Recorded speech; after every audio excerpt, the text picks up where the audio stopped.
Hello champion, स्वागत है हमारे यूट्यूब चैनल आर्ट्स में एक इजी पर। जैसे कि हमने एक चैप्टर पढ़ लिया था हड़प्पा सभ्यता। आज इस वीडियो में हम देखेंगे राजा, किसान और नगर। ठीक है, आरंभिक राज्य और अर्थव्यवस्थाएं क्या थी। लगभग 600 ईसा पूर्व से 600 ईस्वी के बीच कौन से परिवर्तन हुए, उसके बारे में हम जानेंगे। क्या महाजनपद कितने थे वो देखेंगे, और स्पेशली हम जो मगध साम्राज्य था, जो मगध महाजनपद था, उसके बारे में हम पढ़ेंगे। और अशोक के बारे में थोड़ा बहुत पढ़ेंगे। ठीक है, आज की इस वीडियो में।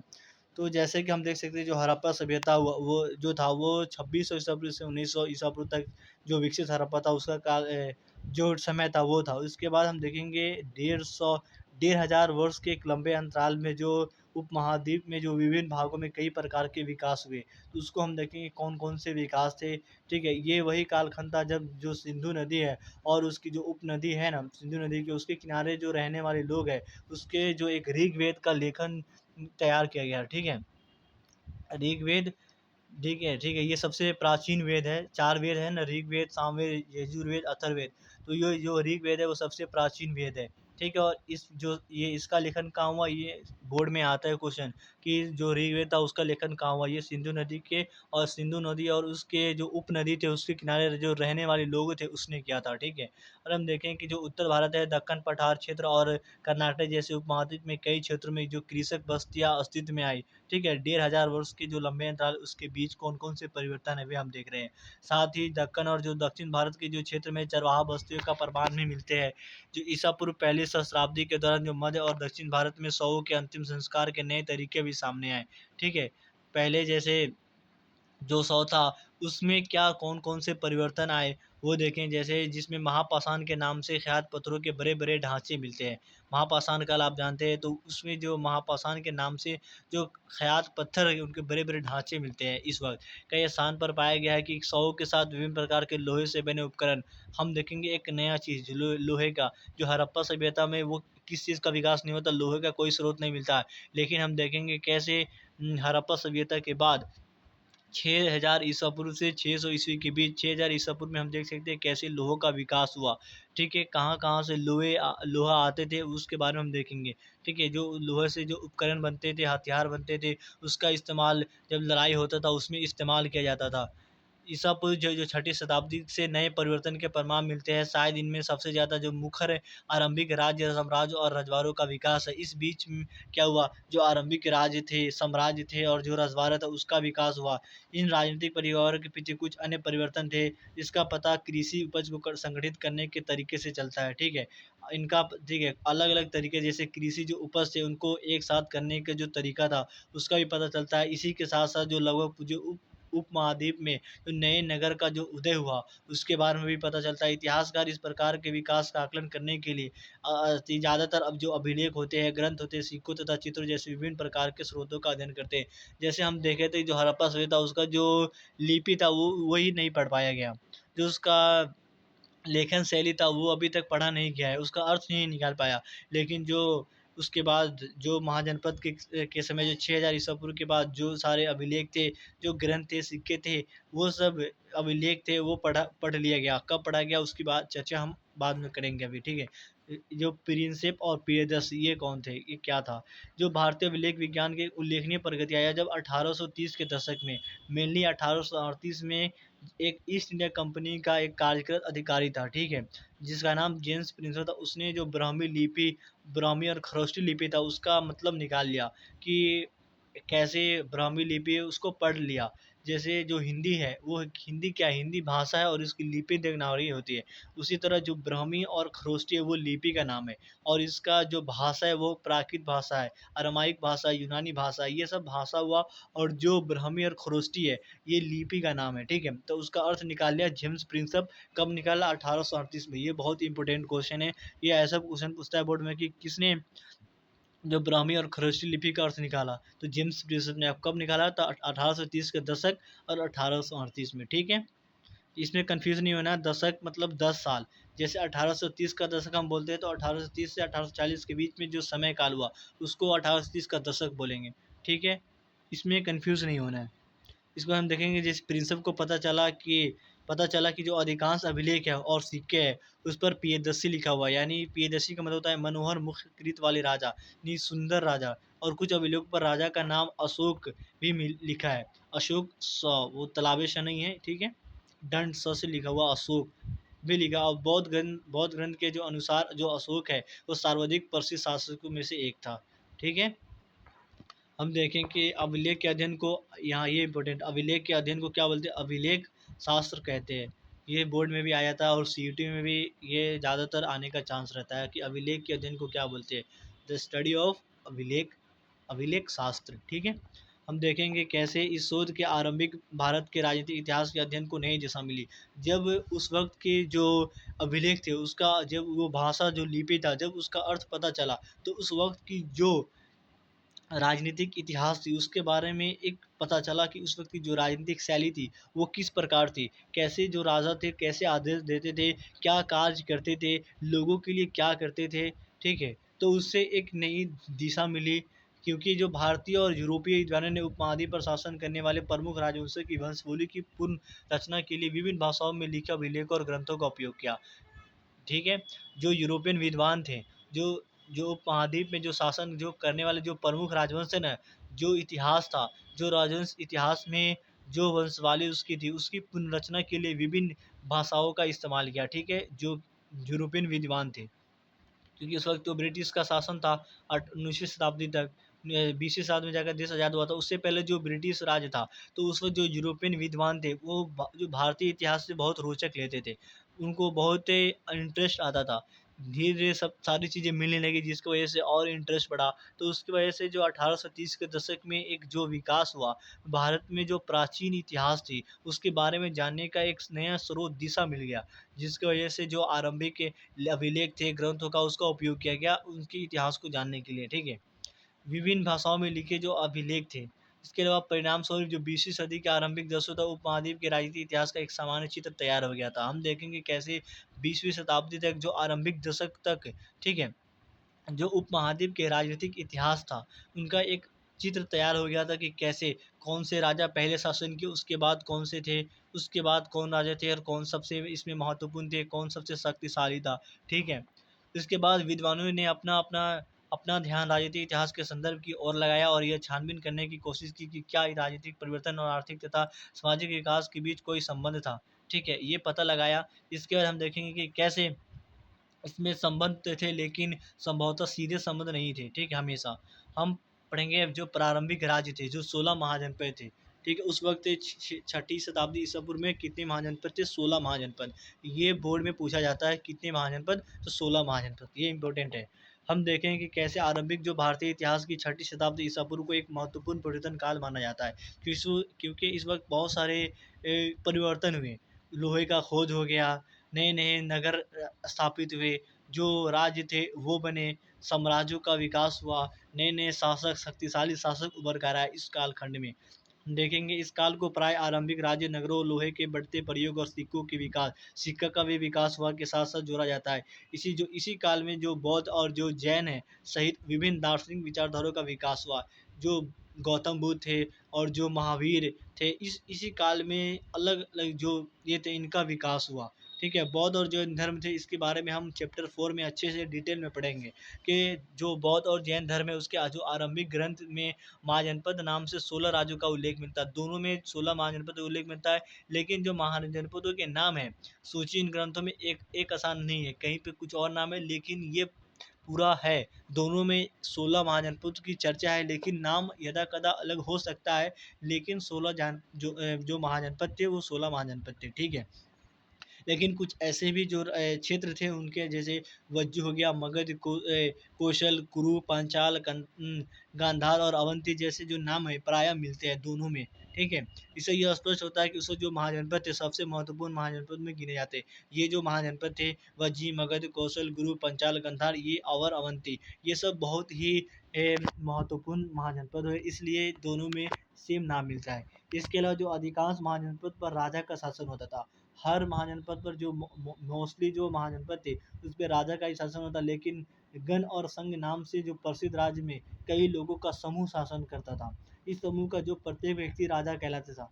बहुत सारे जो महाजनपद थे वहाँ पर तो अक्सर जो राजा था उसका शासन होता, लेकिन जो गण और संघ नाम से प्रसिद्ध जो राज्य थे उसमें कई लोग, एक समूह लोगों का समूह टोली होता था, वो उस पे शासन करते थे और जो हर एक जो लोग थे ना, और वह सभी राजा कहलाता था। जो भगवान महावीर और जो भगवान बुद्ध है, इन्हीं गणों से संबंधित थे। जो वज्जी संघ की ही भांति कुछ राज्य में भूमि सहित अनेक आर्थिक स्रोतों पर राजा गण सामूहिक नियंत्रण रखते थे, ठीक है। जो स्रोतों के अभाव में इन राज्यों के इतिहास पूरी तरह लिखे नहीं जा सके, लेकिन इसकी पूरी जानकारी हमें अच्छे से नहीं मिल पाती है कि कैसे उस राज्य में कैसे होते थे, कौन कैसे लोगों का जो कौन लोग होते थे जो शासन करते थे, लोगों का समूह कैसे चुना जाता, इसके बारे में ज़्यादा डिटेल में हमें पता नहीं चलता है, ठीक है। जो प्रत्येक महाजनपद की एक राजधानी होती थी। जो 16 महाजनपद है, हर एक महाजनपद की राजधानी होती थी, जिसे प्राय किले से घेरा जाता था। जो राजधानी, क्योंकि आज हम देख सकते हैं कि जो जो राजधानियाँ होती है वो कितनी महत्वपूर्ण होती है, तो उस वक्त भी जो राजधानियाँ होती थी उसे किले से घेरा जाता था ताकि कोई बाहरी आक्रमण न कर दे। जो किलेबंद राजधानी के रख रखाव और प्रारंभिक सेनाओं और नौकरशाही के लिए भारी आर्थिक स्रोतों की आवश्यकता होती थी, ठीक है। लगभग छठी शताब्दी ईसा पूर्व से जो संस्कृत में ब्राह्मणों ने धर्मशास्त्र नामक ग्रंथों की रचना भी शुरू कर दी। देख सकते हैं कि आप लोगों ने छठी शताब्दी ईसा पूर्व में कितने सारे परिवर्तन आए, महाजनपद आए, अलग अलग राज्य आए, साम्राज्य है नए नए, जो इसके अलावा जो बुद्ध बौद्ध धर्म है, जैन धर्म है, इसका विकास हुआ। इसके अलावा जो ब्राह्मण थे उसने और जो धर्मशास्त्र है उसका लिखना चालू किया, ठीक है। ये सारे बहुत सारे परिवर्तन आए, अभिलेख का लिखा गया, ठीक है। इनमें शासक सहित अनेक अन्य के लिए नियमों का निर्धारण किया गया, ठीक है। जो धर्मशास्त्र होते थे इसमें जो शासक थे, और उसके लिए भी इसमें नियम का निर्धारण था कि कौन कौन से नियम है, क्या इसकी मान्यता है। यह अपेक्षा की जाती थी कि शासक क्षत्रिय वर्ण से ही रहेंगे। इस धर्मशास्त्र के अनुसार यह तय किया गया कि जो राजा होंगे वो जैसे चार वर्ण है ना, ब्राह्मण, क्षत्रिय, वैश्य, शूद्र, तो उसमें जो राजा होंगे वो क्षत्रिय धर्म से क्षत्रिय वर्ण से ही होंगे, ठीक है। इसकी हम बात चैप्टर 3 में डिटेल में पढ़ेंगे। शासकों का काम किसानों, व्यापारियों, शिल्पकारों से कर तथा भेंट वसूलना माना जाता था, ठीक है। जो शासक थे वो क्या करते थे, उनका काम था किसानों से, व्यापारी से, जो शिल्पकार थे उससे जो भेंट होते थे वो वसूलते थे, ठीक है।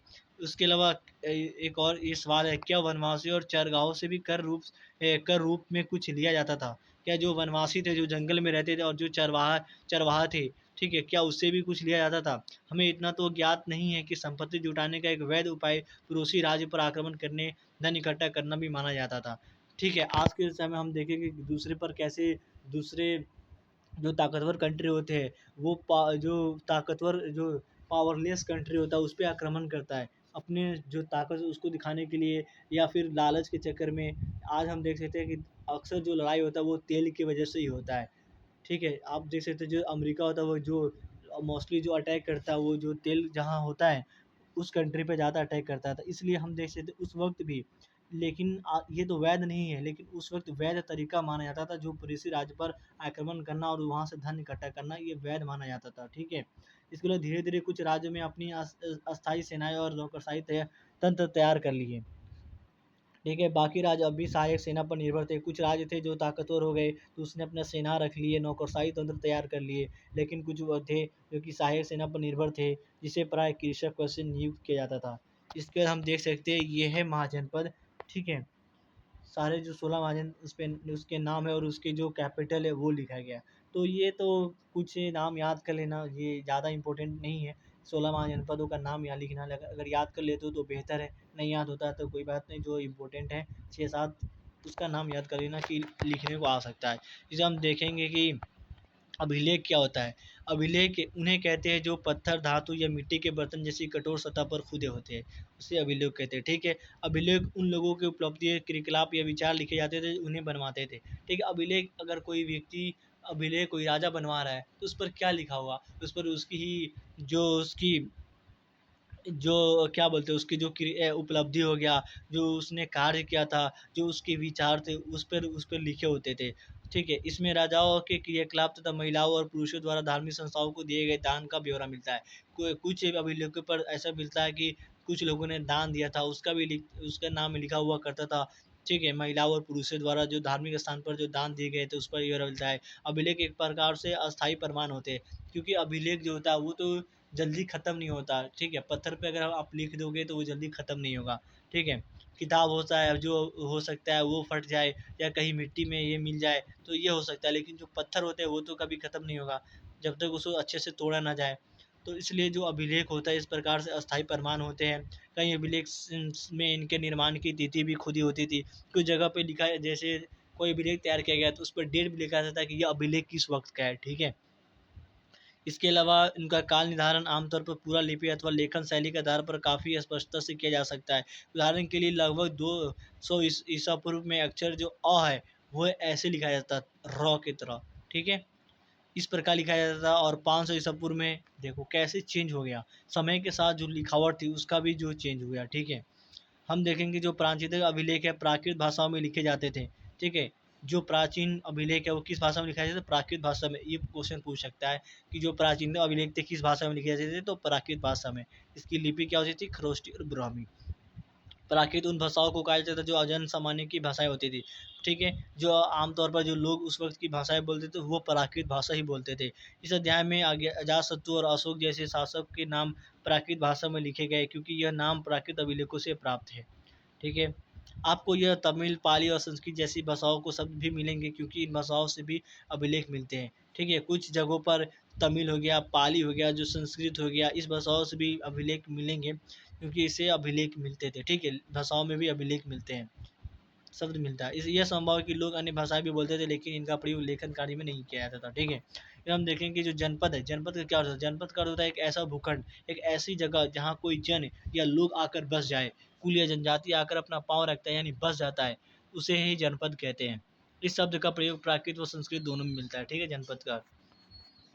इसके बाद हम देखेंगे कि कैसे 16 महाजनपद में प्रथम जो मगध है, मगध के बारे में हम चर्चा करेंगे। मगध काफ़ी इम्पोर्टेंट हो जाता है, काफ़ी फेमस जो महाजनपद था वो था मगध। छठी से 34 शताब्दी ईसा पूर्व में मगध सबसे शक्तिशाली महाजनपद बन गया।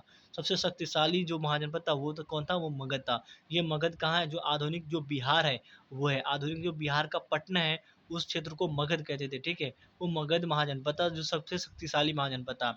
आधुनिक इतिहासकार इसके कई कारण बताते हैं, ठीक है। जो मगध शक्तिशाली था इसके क्या कारण हो सकते हैं? इसके कई कारण हैं। ये क्वेश्चन बोर्ड में आता है कि मगध शक्तिशाली सबसे शक्तिशाली जनपद महाजनपद क्यों था? तो उसका कारण आप लिख सकते हो कि जो मगध क्षेत्र है उसमें जो खेती की उपज है वो ख़ास तौर पर अच्छी होती थी। वहाँ फसलें ज़्यादा होती थी, ठीक है, जिसकी वजह से उन वहाँ जो फसल था उनका बहुत भंडार था और इस वजह से वो समृद्ध हुआ। यहाँ ये भी है कि जो मगध क्षेत्र है ये पहले तो हो गया उसमें खेती अच्छी होती थी। दूसरा ये कि जो लोहे की खदानें थी, ठीक है। आधुनिक आजकल जो पहले आज का जो झारखंड है वो पहले तो बिहार में ही था। अपने झारखंड 2000 में जब अलग हुआ, झारखंड राज्य अलग बना, पहले तो ये बिहार में ही था। तो आज का जो झारखंड है उस वक़्त की लोहे की खदानें आसानी से उपलब्ध थी, जिससे उपकरण और हथियार बनाना सरल होता था, ठीक है। जंगली क्षेत्रों में हाथी उपलब्ध थे, ठीक है। एक ये भी कारण हो सकता है कि जो जंगली क्षेत्र थे उसमें हाथी उपलब्ध थे जो कि सेना का एक महत्वपूर्ण अंग थे उस वक़्त। साथ ही जो गंगा और उसकी जो उपनदियाँ से आवागमन होता था वो सस्ता व सुलभ होता था। लेकिन जो आरंभिक जैन और बौद्ध लेखक ने मगध की समानता के कारण विभिन्न शासकों की नीतियों को बताया है, ठीक है। एक हम ये भी कारण लिख सकते हैं कि जो मगध शक्तिशाली था, इसका कारण ये था कि वहाँ जो राज्य करने वाले जो शासक थे, वो बहुत ही शक्तिशाली और बहुत ही चतुर और मेहनती थे। जैसे इसमें कुछ थे अनुसार बिंबिसार हो गया, अजातशत्रु और महापद्नंद जैसे प्रसिद्ध राजा अत्यंत महत्वाकांक्षी शासक थे, ठीक है। और इनके मंत्री उनकी नीतियाँ लागू करते थे काफ़ी। प्रारंभ में जो राजगाह है, आज का जो आधुनिक बिहार के राजगीर का जो प्राकृत नाम क्या है? राजगाह। ये मगध की राजधानी थी, ठीक है। राजगीर आप भी जानते हो कि ये कितनी फ़ेमस है और ये वहाँ पहाड़ वगैरह है, चारों तरफ से ये पहाड़ से घिरा हुआ है। लोग आज भी घूमने जाते हैं। ये रोचक बात है कि इस शब्द का अर्थ है राजाओं का घर, ठीक है। राजगीर का अर्थ होता है राजाओं का घर, ठीक है। पहाड़ियों के बीच बसा राजगाह एक किलेबंद शहर था। बाद में 34 शताब्दी ईसा पूर्व में जो पाटलिपुत्र है को राजधानी बनाया गया। पहले तो राजधानी राजगिरी था लेकिन बाद में 34 शताब्दी ईसा पूर्व में पाटलिपुत्र को राजधानी बनाया गया जिसे अब पटना कहा जाता है, ठीक है। जिसकी गंगा से रस्ते आवागमन के मार्ग पर महत्वपूर्ण अवस्थित है, ठीक है। इसके बाद हम देखेंगे कैसे एक आरंभिक साम्राज्य, ठीक है, मगध के विकास के साथ साथ मौर्य साम्राज्य का उदय हुआ, ठीक है। मौर्य साम्राज्य के संस्थापक कौन थे? चंद्रगुप्त मौर्य। ये बहुत ही इंपॉर्टेंट क्वेश्चन है। डायरेक्ट सवाल आता है कि जो मौर्य साम्राज्य के संस्थापक कौन थे? चंद्रगुप्त मौर्य। एक और सवाल आता है कि चंद्र जो मौर्य साम्राज्य की स्थापना कब हुई है? कब हुई? 321 ईसा पूर्व में, ठीक है। इसका जो शासन था वो पश्चिमोत्तर में अफ़गानिस्तान और बलूचिस्तान तक फैला था, एक अखंड भारत था उस वक़्त। उनके पौत्र जो अशोक थे, उनके जो पोता थे चंद्रगुप्त मौर्य के, वो अशोक ने, जिन्हें आरंभिक भारत का सर्वप्रसिद्ध शासक माना जाता है। ये जो आरंभिक भारत का सबसे अगर प्रसिद्ध शासक था, तो वो अशोक को माना जाता है। ठीक है, इसने कलिंग पर विजय प्राप्त की।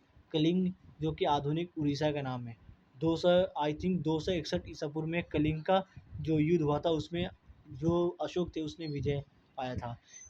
इसके बाद हम देखेंगे कि कैसे थोड़ा और बढ़ लेते हैं, जो मौर्य वंश के बारे में जानकारी प्राप्त करना, हमें कैसे जो मौर्य का वंश था उसके बारे में कैसे जानकारी हमें मिलता है। मौर्य साम्राज्य के इतिहास की रचना के लिए जो इतिहासकार ने विभिन्न प्रकार के स्रोतों का उपयोग किया है, ठीक है। इसमें पुरातात्विक प्रमाण भी शामिल है। विशेषतः इसका मूर्ति कला जो है, ये पुरातात्विक प्रमाण है, ठीक है। मौर्य वंश के बारे में जानकारी प्राप्त करने के लिए मौर्यकालीन इतिहासकार ने पुनर्निर्मित हेतु समकालीन रचनाएं भी मूल्यवान सिद्ध की है। उस वक्त की जो रचनाएं थी, जो समकालीन जो सभ्यताएं थी, उसके जो उसके बाद वहाँ जो लोग आए थे, जैसे चंद्रगुप्त मौर्य के दरबार में एक यूनानी राजदूत आया था, मेगस्थनीज, उसने एक इंडिका लिखा था, ठीक है। उसके द्वारा जो लिखा गया था इंडिका, उसमें कुछ स्रोत मिलते हैं मौर्य वंश के। इसके बाद हम देखें कि आज इसके कुछ अंश भी उपलब्ध है। एक और स्रोत जिसका उपयोग प्राय किया जाता है वो है अर्थशास्त्र। ये बहुत ही इम्पोर्टेंट ये स्रोत है, जिसकी वजह से हम मौर्य वंश के बारे में पता चलता है, उस वक्त की राजनीति के बारे में चलता है, कैसा राजनीति था, किस तरह के राजाओं की जो नीतियाँ होती थी किस तरह होनी चाहिए, और उस वक्त किस वक्त थी। आज भी हम जो अर्थशास्त्र है उससे प्रेरणा लेते हैं, आज की जो लीडर है वो, ठीक है। इसके कुछ भागों की रचना कौटिल्य या चाणक्य ने की थी। कौटिल्य का अलग नाम, दूसरा नाम क्या है? चाणक्य, और एक और नाम है विष्णुगुप्त है, ठीक है। ये चंद्रगुप्त के मंत्री थे। ये क्वेश्चन आता है कि कौटिल्य कौन था? तो ये चंद्रगुप्त के मंत्री थे। और अर्थशास्त्र की रचना किसने की? तो ये कौटिल्य ने की। और मेगस्थनीज के द्वारा जो रचना किया गया था वो था इंडिका, ठीक है। ये सब याद रखना, ये ऑब्जेक्टिव क्वेश्चन आता है मोस्टली बिहार बोर्ड के जो बच्चे होंगे उनके लिए ये बहुत ही इंपॉर्टेंट है।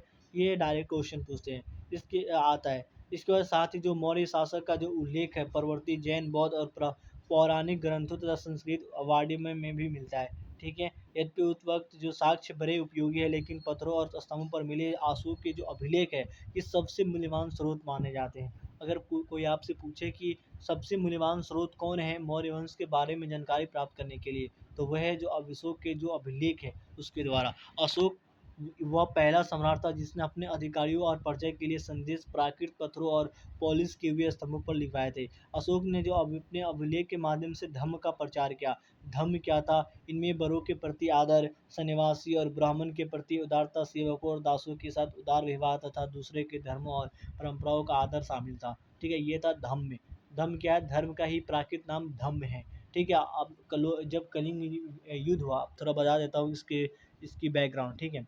जब कलिंग युद्ध हुआ 261 ईसा पूर्व में, ठीक है, 268 ईसा पूर्व में गद्दी पर बैठा, ठीक है।